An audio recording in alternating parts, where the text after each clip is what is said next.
বটিতে না একেবারেই ধার ছিল না, তার জন্যই মাছটার এরকম পরিণতি। আর পেটের মধ্যে অনেকটা ডিমও ছিল।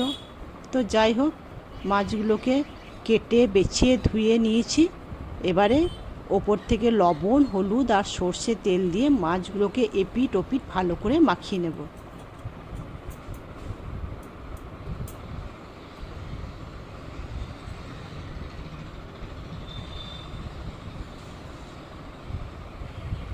দু চামচ কালো সর্ষে নিয়ে নেব, সেটাকে ভালো করে জল দিয়ে ধুয়ে নেব।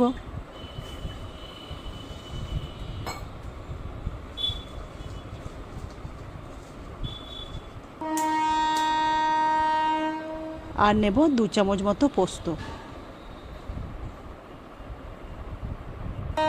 দুটো কাঁচা লঙ্কা দিয়ে ভালো করে শিলনোড়াতে এটাকে বেটে নেব।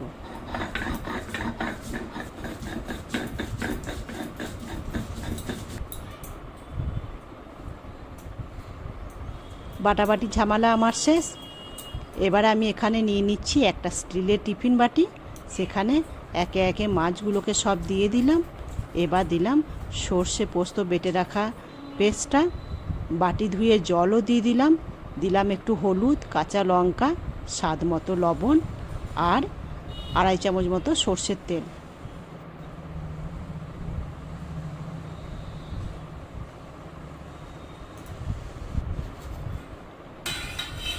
সব কিছু আমি ভালো করে মিশিয়ে নিয়ে টিফিন বাটির ঢাকনাটা বন্ধ করে দিলাম। আর এদিকে গ্যাসের ওপরে কড়াই আমি দিয়ে দিয়েছি জল। জলটা হালকা গরম হয়ে গেলে তার মধ্যে আমি স্টিলের টিফিন বাটিটা বসিয়ে দিয়েছি আর তার উপরে ভারী জিনিস একটা চাপিয়ে দিয়েছি।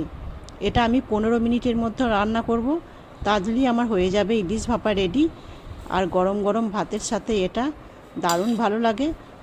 আমার তো ইলিশ মাছ ভীষণ পছন্দের। আপনাদের কার কার ইলিশ মাছ ভালো লাগে আমাকে কমেন্ট করে জানাতে ভুলবেন না। Thank you.